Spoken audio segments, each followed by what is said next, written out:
Chef Pennington here. Today we're making blueberry cake. If you've never had blueberry cake, I would highly suggest you put it on your list. It's delicious and it's one of the healthiest berries in the world. So let's get started. We're going to start with some high quality butter. I really suggest using the high quality versus a country crock. I'm testing the temperature. We want to make sure that the melted butter is not too hot. We don't want to scramble our eggs. So there we go. We're getting 2 eggs in there. We're not creaming them together this time with the sugar and the eggs. This is a little different form, which is going to allow that butter and sugar to come together and become a more homogeneous mixture. It's going to go all the way through the cake, a little nicer than just creaming it. So let's get some sugar in there. Got to have some vanilla extract. Depth of flavor. We're building flavors here.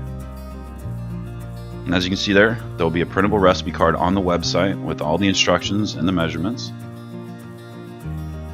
So baking powder is a leavening agent. It's what helps the cake be fluffy and delicious and not dense. You know, we don't like dense cakes. A little sea salt. I like sea salt versus kosher salt. It's just a nicer flavor.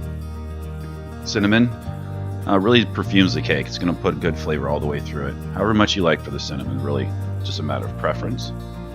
And some whole milk. We want to use whole milk. The fat in the milk does make a difference. It does create a little more of a dense cake. Not dense, but moist cake. Sour cream for a little bit of tang.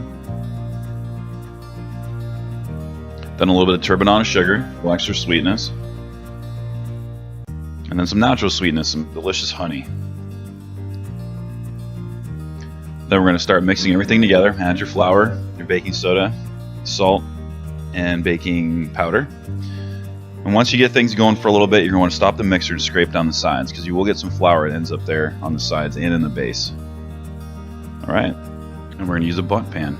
You could use a 9x13, no problem.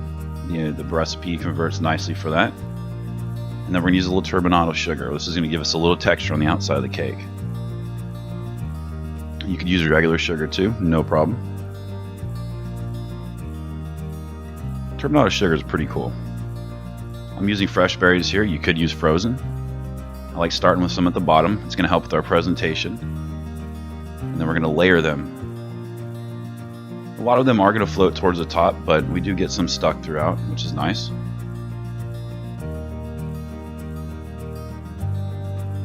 I wrote an article on blueberries. I'll put a link in the bottom. It's really amazing what blueberries can do for your body. From losing fat to slowing down to aging to just keeping you healthy. They really can heal you, believe it or not. So right there, I'm getting the extra air out by giving it a couple pops like that. We don't want air pockets.